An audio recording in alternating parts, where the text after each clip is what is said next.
আমি আজকে থেকে আপনাদের সামনে মিডিয়ার সামনে আগামী 2 বছরের সমস্ত রকম দায়িত্ব পালনের জন্য এবং মন থেকে কংগ্রেচুলেশন জানিয়ে আমি দায়িত্ব বুঝিয়ে দিলাম।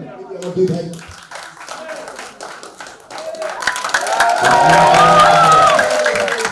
ধন্যবাদ সম্মানিত শিল্পী সমিতির সদস্যবৃন্দ যারা আমাদেরকে ভোট দিয়ে এই গুরু দায়িত্ব আমাদেরকে দিয়েছেন আগামী 2 বছর আপনাদেরকে সেবা করার জন্য। আমি এখানে একটা জিনিস বলতে চাচ্ছি, সেটা একটু সবাই একটু শুনেন।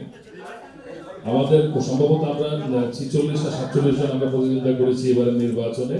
সবার কিন্তু একটাই টার্গেট ছিল, 47 জনের একটাই টার্গেট ছিল শিল্পীদের সেবা করা। কেউ কিন্তু অন্য কোনো টার্গেট নির্বাচন করেননি। তো যেহেতু সবার একটাই টার্গেট ছিল, হয়তো ভোটের ব্যবধানে কেউ পরাজিত হয়েছে, কেউ জয়ী হয়েছে, কিন্তু টার্গেট যেহেতু একটাই ছিল শিল্পীদের সেবা করার জন্য, তাই আমি সিদ্ধান্ত নিয়েছি যে বিভিন্ন যে উপকমিটিগুলো হবে, যেমন সাংগঠনিক প্রশাসনিক উপকমিটি, কালচারাল অ্যান্ড আদার্স অ্যাফেয়ার্স উপকমিটি, তারপরে আপনার যেটা আমাদের ফিনান্স উপকমিটি, সেগুলাতে আমরা যারা যারা নির্বাচনে অংশগ্রহণ করছেন তাদের মধ্যে থেকে যারা যারা আগ্রহী সবাইকে আহ্বান জানাবো, আপনারা সেখানে যুক্ত হয়ে আমাদের শিল্পী সমিতির কাজ করবেন।